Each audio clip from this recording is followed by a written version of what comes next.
right, ladies and gentlemen, welcome back to the Dynamic Lifestyle Podcast. We have a very special guest here with us, Josh Phelan. Josh, how you doing today? I'm doing fantastic. How are you guys? We're doing great. We're pumped for this show. I mean, I could do a whole episode itself on this topic about you being our former life coach, but man, you're just, a great person, a friend, a mentor to us. So I'll just stop right there and let you kind of do your thing and just share your wisdom and your gift to the audience in this show. So Josh, we like getting our show started by letting the audience know who our guest is. So if you can tell us who Josh Phelan is and what your story is, that'd be great. Awesome. First thing that comes to mind is just the fact that I'm definitely an entrepreneur. So much so that I try to oftentimes convince other people to become entrepreneurs because I think there's a huge mindset shift between somebody that's an employee and somebody that's an entrepreneur. I'm just big on just constant personal growth and everything. And we'll get into that more later, I'm sure. But also just, from just coming from a background of faith, another thing that I just kind of like to think about myself at least is that I'm a child of God, and that's huge for me. Just growing up, youngest out of 6 and going through private Christian school and everything, that had a huge influence on me from early start. And besides that, I'm about to be a father as well, which is kind of scary, and a whole new role and responsibility in life coming up soon. Yeah. Awesome. So can you tell us a little bit too about like your story too?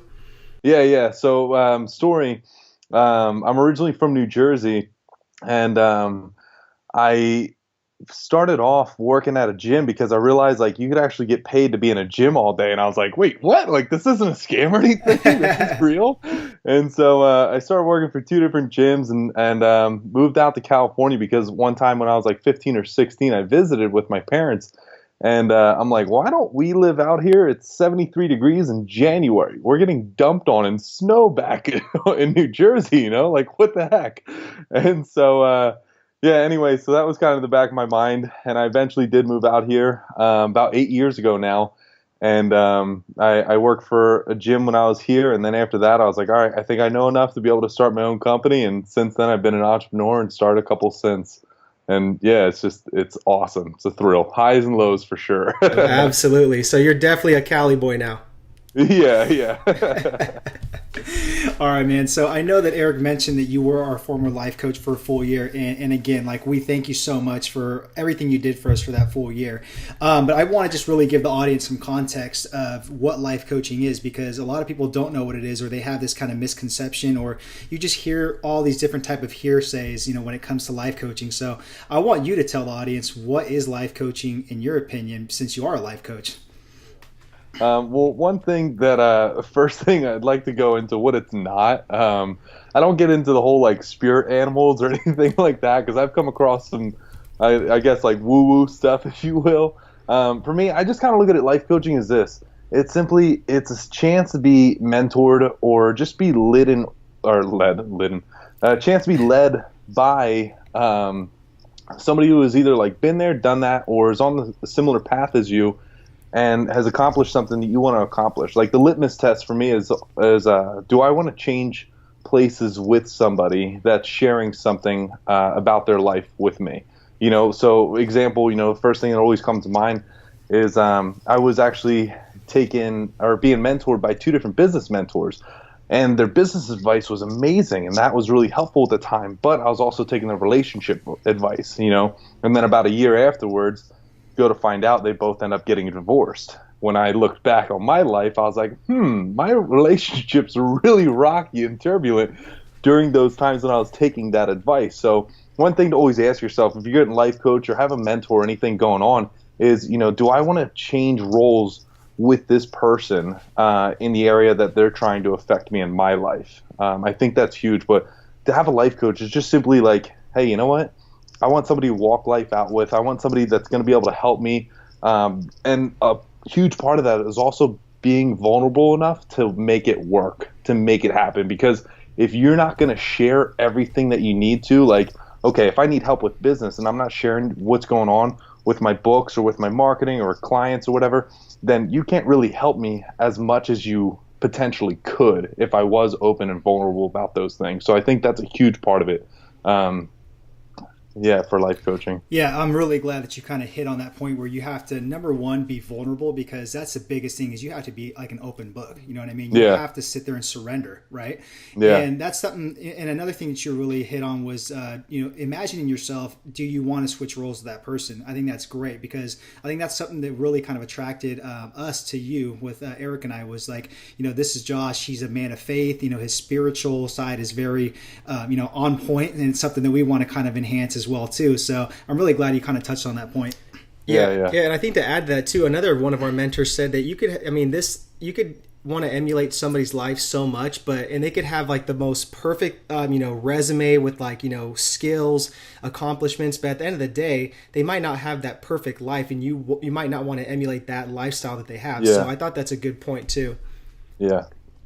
So Josh, what got you into life coaching? Do you feel that was like one of your callings, or did you just stumble across it, or? I mean, honestly, the big thing for me, to kind of go deep on you guys, is I enjoyed working out. I enjoyed training people, and I could tell that it was having a huge and meaningful impact and everything. But at the end of the day, I was like, you know what?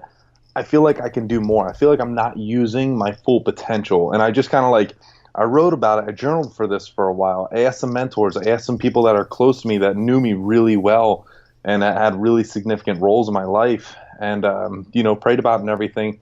And ultimately I was like, you know what? I can do more than this. So the how might change throughout my life. And I've seen it happen throughout my life, how it has changed.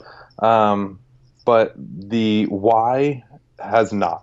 And that is simply, I'm obsessed with human potential, whatever that means, to be able to get somebody to the next level in their life. Like currently, actually, my huge thing is just working more on marketing to get so good at it so that I can have like absolute time and financial freedom, and then be able to share that skill with other people so they can create that in their own life. So it's like, yeah, it's not necessarily life coaching, but it's helping people to be able to reach the potential that they want to have in their own lives. So yeah, like I said, the how is definitely going to change throughout my life. I've already seen it happen in different stages, but the why isn't. It's helping people reach their full potential with whatever means that is.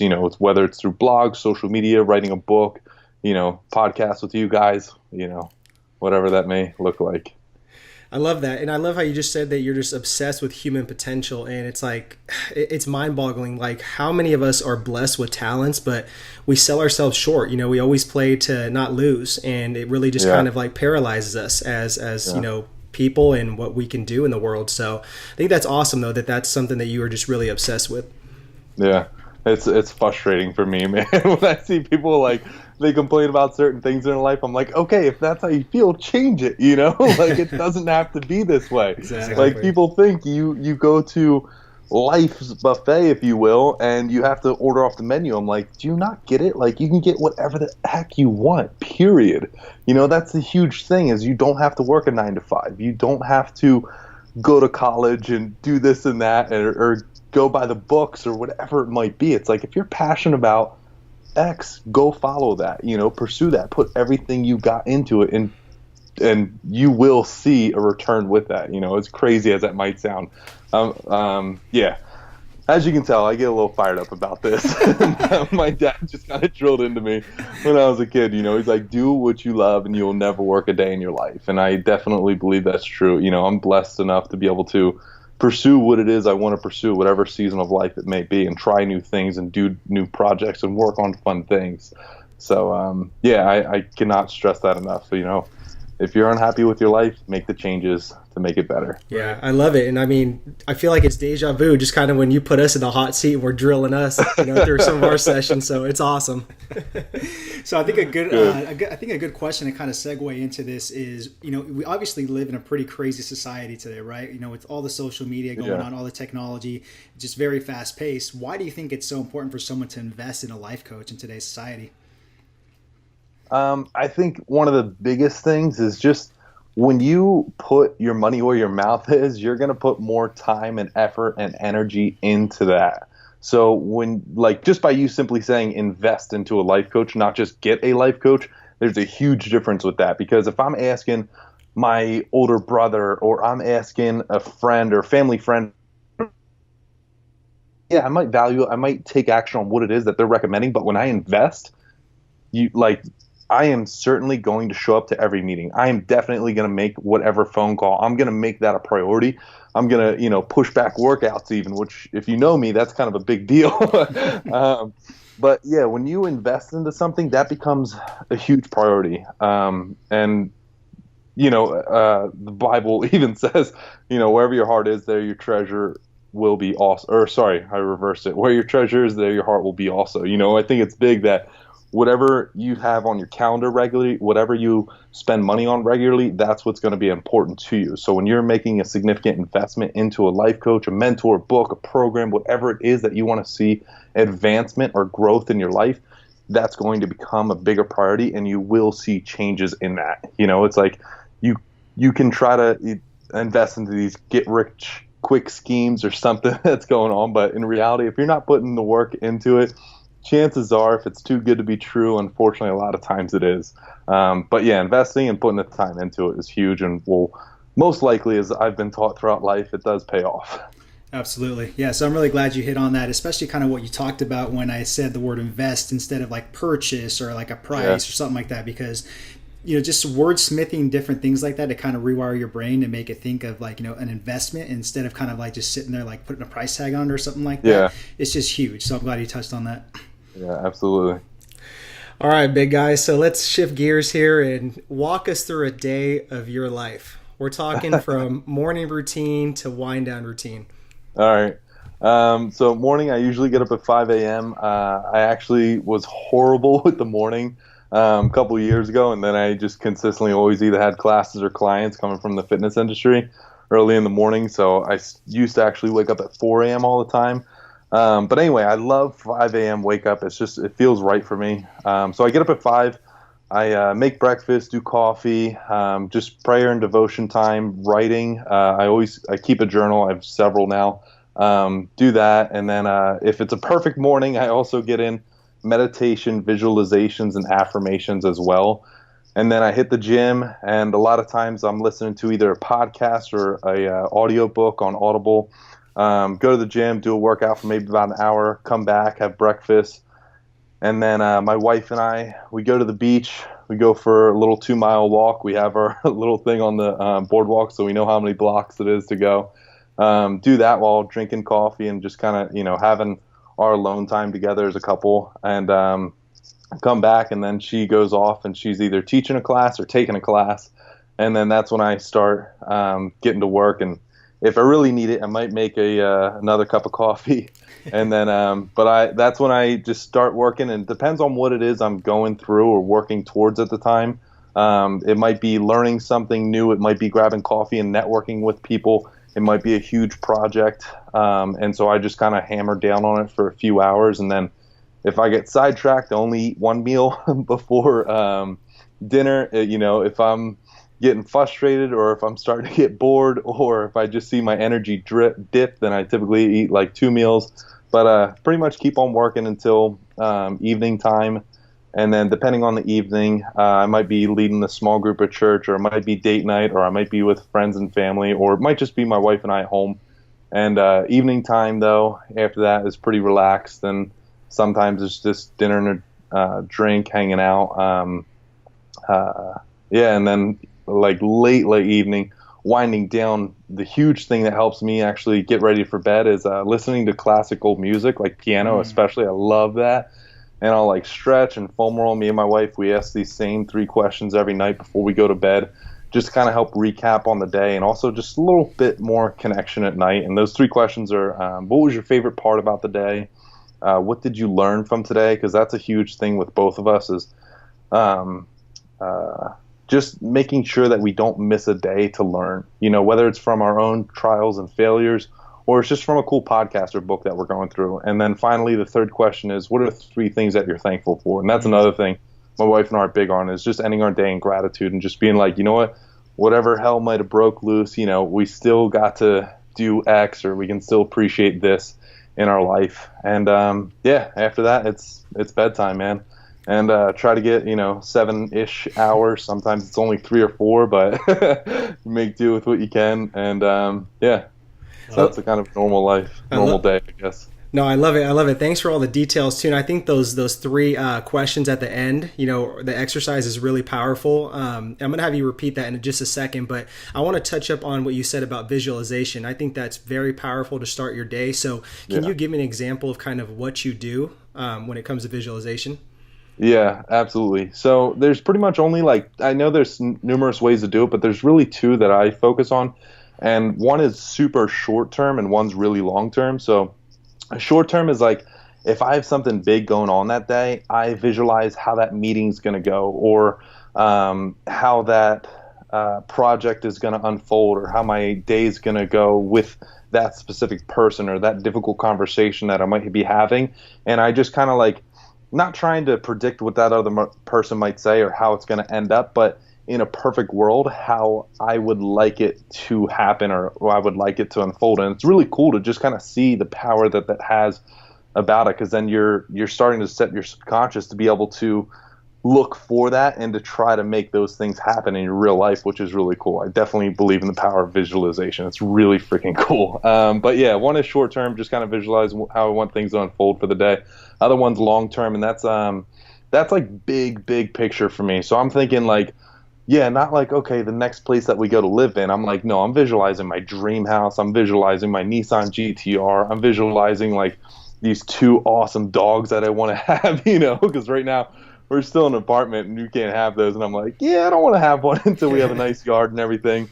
But having the place on the cliff overlooking the beach, all of that, just big picture. I want a library. I don't want bookcases and bookshelves anymore. I want a freaking library. And so I visualize all those things, but also getting into the nitty gritty of it and the details. Because the cool thing too, I look back on about 6 or 7 years ago, before I moved into this place that I'm living now, and this has everything that I visualized before, which is really cool. Unfortunately, I didn't set my standards high enough though. But I was you know what? I want this many bedrooms, this many bathrooms, washer and dryer hookup, which around here in Southern California, if you're renting, that can sometimes be very difficult to find. So, and X amount of minutes away from the beach, and it's we're 10 minutes, including parking time. That's not bad at all. So yeah, it's really cool. I certainly believe in the power of visualization, how beneficial it can be in somebody's life. Powerful, powerful stuff. Thanks for sharing that. And then really quick, what were those three last questions for the exercise that you said? Yeah, so at the end of the evening, my wife and I always ask each other these three questions. What was your favorite part about the day? What did you learn from the day? And what are three things that you're thankful for or grateful for from the day? And so it's all current, so it's not oh, what are just three things you're thankful for? Yeah, you can put in there things thankful for the roof over our head, a nice place to live or whatever, but we try to also really take and consider those things that happen that day, to just kind of keep it more in the moment, because it is difficult, especially as an entrepreneur. You're constantly either thinking ahead, super big picture, something with these big dreams and lofty goals, or unfortunately a lot of times you're regretting or playing over past mistakes and hard lessons you learned, so just trying to be more in the moment, I guess. No, that's awesome. And definitely, I think if we were to just say let's end this show right now, I think that would be a huge takeaway golden nugget that somebody can sit there and apply in their lives right now, is asking those three questions at the end of the day. And it's something I got to start working on a little bit better too. Yeah, just being present is exactly. huge. It's huge. Yeah. So next question. One of our mentors said that, I might butcher this a little bit, but he said basically that our own story is our single most important and impactful and powerful narrative out there, right? So telling our story, getting it out there to change other people's lives and motivate them. Why do you think it's so important for someone to sit there and be vulnerable and be open and share their story with others? Yeah. Well, first thing that kind of comes to mind for me, it's that's how we've been sharing information for years. It's through storytelling. And it's really cool too, because dang it, I have no idea where I heard this from, to be completely honest with you. But I remember hearing that when you start going over numbers, it lights up a certain part of your brain. When you hear somebody speaking, it lights up a certain part of your brain. When you enjoy art, it lights up a different part of your brain. But when you listen to stories, it lights up almost all of your brain, which is almost that's unheard of. You can't do that sitting in a classroom just learning one subject, unless you're learning it through like a story. So I think storytelling is huge, and it's just a huge way that we as human beings have just learned things for, since the beginning of time type of thing. So that's important, but also kind of getting on a more like real level, I guess, is when you share your story, and kind of going back to the idea of being vulnerable that we talked about earlier, it's when you can share your story and be completely open and authentic and vulnerable about it, the parts that you want to hide, other people are going to be able to relate to you that much more, and you have no freaking idea how much that could really help somebody else.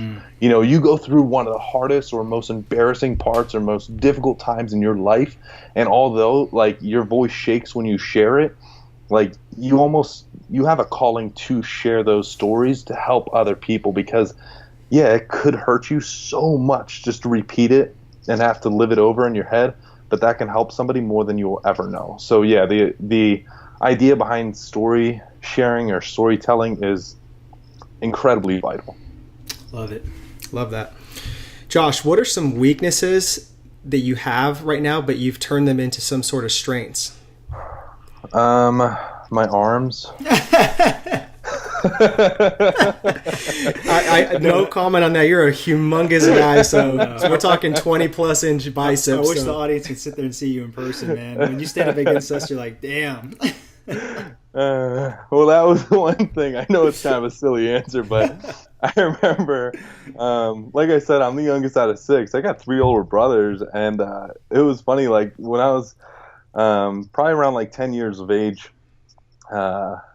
we would all hang out, play together and everything. And then finally there's one day I kind of put 2 and 2 together. I'm like, man, I never see you guys anymore. Like, where the heck are you at? And lo and behold, they're actually next door at my neighbor's house. And they were all working out because my neighbor had like a legit like weight room in his home. Like, I don't know, probably like 20 by 30 feet. Nothing huge, but like it was a room dedicated to like machines, squat rack, dumbbells, all that. I was like, this is awesome. So I wasn't even a huge fan of like working out or anything. I was just like, I want to hang out with my brothers. But at the same time, like also kind of getting more, I guess, aware of your body and stuff. And as you're growing, starting to go through puberty later on, not obviously not at 10, but I just kind of realized, like I'm kind of like a tall, skinny kid, and I should probably work on this. Like I want to fill out, I want to get bigger and stuff. And I learned a lot through working out, as I'm sure you and a lot of your listeners can relate to. There is definitely a huge mental side of it, especially for guys to do legs, because a lot of them don't like to do legs, and that's the biggest thing that'll help them. A nice little test of their ego as well. I learned a lot through working out, and a lot of things that I just was physically really weak on me, and that helped me both physically and also mentally. Outside of that, I'd say also just writing. That was one thing that I was never really comfortable with, especially through school, and would get kind of like frustrated with. And now, like after writing a book and having it published and stuff, I was like, all right. That's pretty cool. That's a cool accomplishment and stuff too. And like we have a really big family, and like including extended family, aunts and uncles and all that stuff too. And my one brother pointed out, he's like, "You're the first published author in our family." I was like, "All right," like that sounds kind of cool, But yeah, just kind of turn those things that you think are weaknesses and be able to just say F it, to what everybody else kind of thinks or says about it, and go forward and pursue those is really cool, and does I guess kind of grow your confidence, but also reach for your potential as well. Absolutely. So what would you say your lowest point in life was, and how would you look at kind of reframing your mindset to that being a blessing in disguise, to say? Yeah. Oh, trust me, I've already had to reframe my mindset for this one. I could pinpoint it immediately, man. 2014, that was rough. I lost half my clients. I lost over half my income. I got into a motorcycle accident. My body was banged up. I got really sick. Didn't work for a couple weeks. And that one took a toll on me. And all of that was within about a month. Wow. Like that was just a lot and really devastating, because before that I was like, you know what? I got it all, man. I got the place near the beach. I got the bachelor pad. I got the women. I got the money. I got the business. You know, I was 22 years old making really good money and could pretty much do whatever I wanted. And then, you know, I kind of got put on my butt real quick. And as much as that sucks, I would definitely, as cliche as it might sound, I would never take away that life lesson from myself, even if I could. It was so pivotal, and it helped me to grow so much as a person. Yeah, you know, like you said, it's a blessing in disguise, as hard as that is to even kind of say and swallow that pill sometimes. It was really cool to just kind of step back from that and kind of going back to what we were talking about with storytelling. It's like, now I can share that story with other people who are on a similar track or might experience that and be like, hey, you know what, here's how I got through it. Or here's what you can do so you don't have to go through it, even better yet, you know? Because it's like the one quote I've heard, it says, money doesn't buy happiness, but everybody wants to find out for themselves. Mm-hmm. You know, it's like, guys, I had all that, you know? Like, I had the money, I had the sweet motorcycle, I had the women, I had the bachelor pad, everything.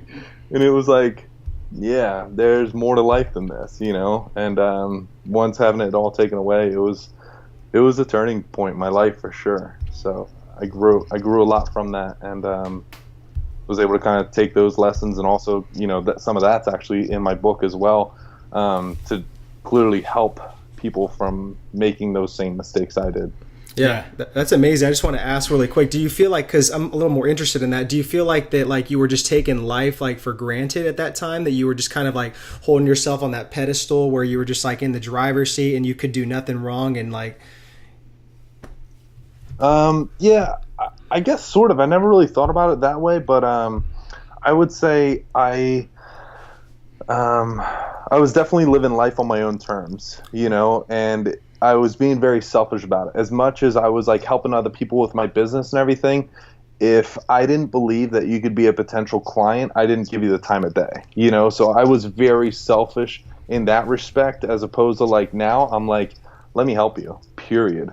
You know, like if there's something that I can do to help further your life, even if that's not what I'm currently kind of focused on, like, yeah, I'll sit down with you for coffee. Like, let's talk. Like, so I think that was a huge thing for me, though, is just kind of realizing, you know, people are obviously a lot more than just dollar signs, especially when you're so, I guess, not even entrepreneur driven, just like business, like / money, like, okay, this is what I got to have. And because society kind of sells us on these lies, like you got to have the big house, the car, the women, the money, the business, like success, like this is everything that it means. And it's like, not that those things are bad, like, yeah, they're here, we can enjoy those, but at the same time it's like, we're also here for each other, you know, like we're here to have relationships, we're here to enjoy these things together. It's like, go watch a funny movie by yourself. Yeah, it can still be funny, but I guarantee you're probably going to laugh twice as hard when you watch it with somebody that you really enjoy, or, you know, that you enjoy to spend time with. So life is definitely meant to be enjoyed with other people, and to be, you know, care about those other people. And yeah. I'm into that. That's a powerful story, man. So thank you so much for sharing that with us. Yeah. So the next question, this is like $1 million question, man. This is the audience, they love this question, and this throws a lot of the people on the hot seat where you're at off. So are you ready for it? No. I see a little bead of sweat coming down your forehead. I know, right? All right. Mark Zuckerberg sends you an email, and he says, Josh, you have 1 full minute to have a message go completely viral on Facebook. We're talking over 1 billion views, over 1 million shares, and this is going to go viral for 1 week, okay? And it's a 1 minute video that you get this whole message out there. What would that message be? I think the first thing that kind of comes to mind is be an entrepreneur. Start a company, do something that you freaking love, put everything you have into it. Change the world. You can do freaking amazing things. Like my dad always told me, you know, God has great things for you. He's got big plans for you, and I firmly believe that. And I think there's something special for each one of us on this earth. And you know, I don't believe that college is absolutely necessary. It's a completely different world now than it was 20 years ago, when you were kind of guaranteed a job and guaranteed a steady income and everything. It's like now you can get that. And I know people with 2 bachelor's degrees and stuff, and that speaks 3 languages. and she still is just like a waitress. I'm like, what? Like, you have all this potential, and so I believe that we can do so much more than what sometimes we think that we can. We have too much fear inside of us. Yeah, we can do amazing things. College isn't necessarily the one and only answer. No offense, gentlemen. I know you both have your degrees. And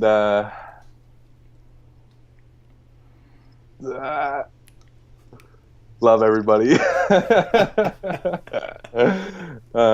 Yeah, and one thing that actually recently that kind of stuck with me, it's probably over a minute, sorry, that recently stuck with me is, when you're filled with love, almost nothing can piss you off. But when you're filled with hate, almost anything can. And I just believe that, like, when you truly are appreciative for the life that you have, the people around you, what you're doing day to day, the opportunities and blessings all around us, like, you're going to enjoy everything so much more. So yeah, just, constantly trying to be thankful in the moment, as difficult as it may seem with all the distractions and everything that we have around us. Yeah. That's like a 2-minute video. So but that's a powerful one, man. That's a powerful message. Yeah, that's I love that last closing statement about, if you're full of love, that nothing can really piss you off, because it's true. I can't remember where this came from, but somebody said that just subconsciously that, like, if you're in a state of, like, gratitude, you can't, like, be pissed off or angry. Yeah, so it makes a lot of sense. It's just, it's harder, it's easier than said than done, to practice that and live that life of, abundance and prosperity. So yeah, I like that statement though. Cool. All right, Josh. So we're going to transition into rapid dynamic questions. You ready for these? Yes, sir. I think you're ready. So who are some of your key mentors to your success? I'd say from the very beginning, Steve Beasley and Mark Gonzalez, although probably none of your listeners would know either one of them. One was actually a former client of mine who kind of helped hold my hand throughout the beginning phases of my first business, and the second one, he also had a similar company, and he was helping me and just, like, open book with me, like, this is how you do things, this is why, this is kind of how you want to set it up for payment, this is how you're going to treat your clients, like, all those things. And it helped me get and become very successful from a very fast start. Besides that, also Todd Durkin. If you don't know his name, you can Google him if you're listening. And that guy is amazing. I was in his mastermind for a couple years. That guy is on fire. And lastly, I'd say definitely Tony Robbins, even though I've never met him personally. Just kind of listened to all of his videos. I've read all of his books, except for the last one that, like, just came out. Yeah, a lot of that stuff was huge, and just kind of, like, getting my mindset better as an individual, not even as an entrepreneur, just as a human being. Yeah, shout out to Todd Durkin, man. We were in his mastermind too, and, like, that was, like, from when we first started. So a lot of gratitude towards that guy too, and Larry. Yeah, Larry's the man. Yeah. Okay, so if you could have dinner with one person, dead and alive, who would they be, and what would the questions be to them? Just one question each. That one's harder. I would say this might be kind of biased because I just finished up his audiobook maybe like 2 or 3 months ago, but Elon Musk. He is the only person to ever start 3 companies and all worth over $1 billion running at the exact same time. That is huge. Huge achievement. The one question I'd ask him is, how could we just as human beings, I wouldn't even necessarily say save our planet, but just turn it around for a brighter future. What are some other of his ideas? Because I know he's full of them. What we see with Solar City and Tesla is just a piece of it, or the tip of the iceberg, if you will. So yeah, I would ask him something along those lines, because I just find it so fascinating how one man is kind of behind all 3 of those. Yeah, that's amazing. And who would be the person that's not on this planet right now, the past or something like that?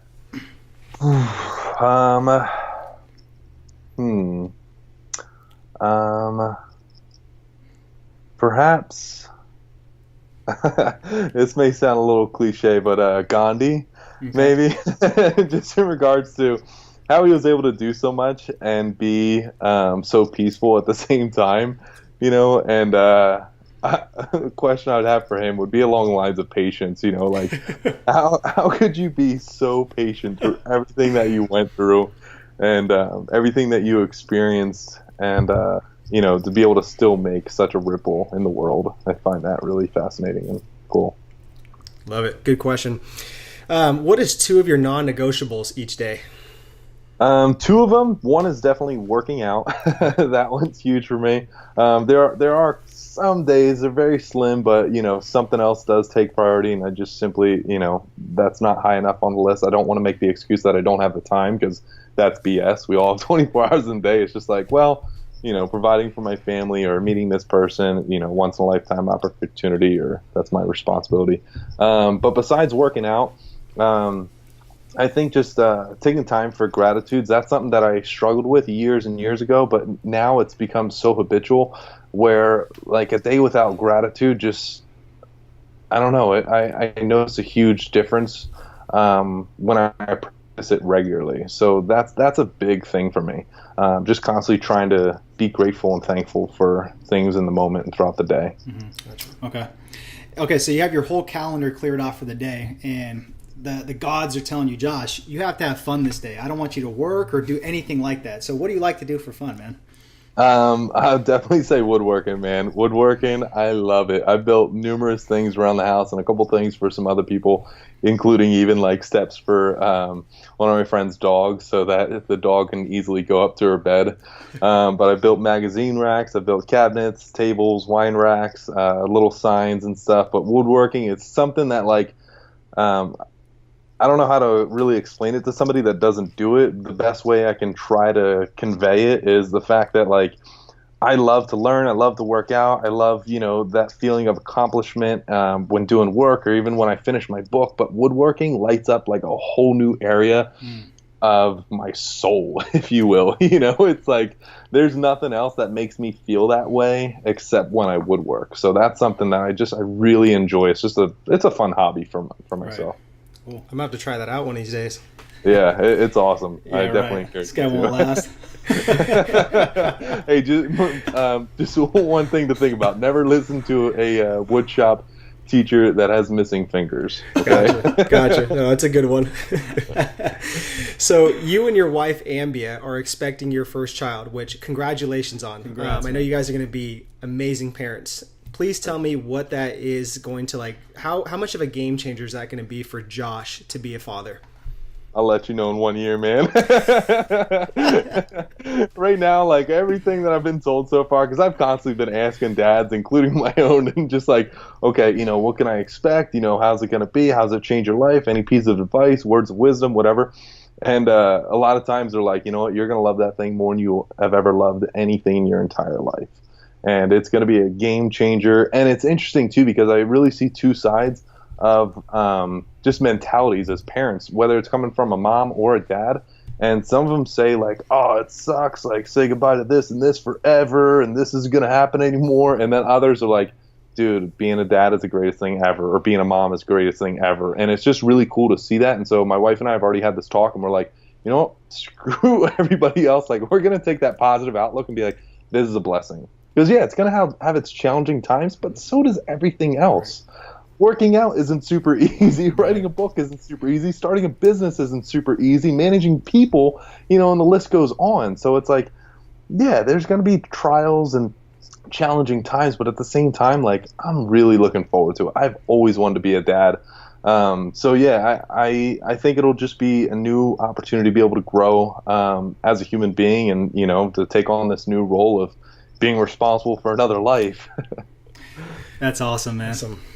Okay, so before we ask you the last question, I just want to commend you, and I know this is coming from Eric too, and I just want to tell you thank you so much for everything you did for us that past year when we came to you and seeked you as a life coach. The thing was we were very vulnerable and let you know right off the bat what our issues were, what our story was. But man, you really helped us out. You never judged us once. All you did was sit there and just help us out, add value to our life. And honestly, if I didn't have that chapter in my life of being with you for a year as a life coach, I wouldn't probably be the person I am today or have accomplished all these things that I've accomplished so far. So I thank you so much from the bottom of my heart, man. Thanks a lot, guys. That really means a lot to me. It was so much fun. Like It was. I love just like sitting down with you, and even when we got together more recently and just catching up and stuff. Like it's like you're as corny as it may sound, like your soul just shines through your personality, your mindset. It's like those things, just spending time with you and being around people like you that are just hungry for life and changing the world. It's like, dude, my pleasure. Like anything I can do to help. Yeah. Appreciate so much, that. man. Appreciate those kind words. Yeah. So what does it mean to Josh to live a dynamic lifestyle? I would say being adaptable, being able to change, because so many people hate change, and it's such a guarantee in life. Like that's the only thing that's consistent, as I'm sure we've all heard before. But to just really, when you're dynamic, you're able to adapt to change, and more so than that, if you're really dynamic, I think that you're able to capitalize on that change. Almost take advantage of it, or show other people how to be able to show other people how to be able to change as well, or even faster, to be able to help benefit their life further. Bringing other people along the journey, I think, is always a plus. Oh man, that's powerful. I agree 100%. And honestly, through like 50 episodes, not one guest has said about, their definition hasn't been about adaptability, but I think that's spot on. I mean, I'm huge on that. So thanks for sharing that. Cool. All right, Josh. So where can our listeners find you and your work? Also your book too. Your book as well too. Yeah. For my book, you can just type in "From Struggle Comes Strength" on Amazon and grab it, and they got the Amazon Prime available for that. And then I'm most active on Instagram at Life Changer. Just no E on changer. That's on purpose. Life Changer on Instagram, and then on Facebook we can be friends. Just Josh Phelan, Phelan. Awesome. Gotcha. We'll have all that in the show notes. Josh, Cool. my man, can't thank you enough. This has been such a pleasure, and thank you so much for everything. Dude, thank you guys. This was great. All right, bud. We'll talk soon. We'll catch up soon, All buddy. right, sounds good. Okay. All right. Bye. Thanks, guys, for tuning in to our video. We really, really appreciate it. And before you guys go, make sure to subscribe below to our newsletter so you guys can get our free and new book, The 4 Pillars of Becoming Dynamic Within Fitness.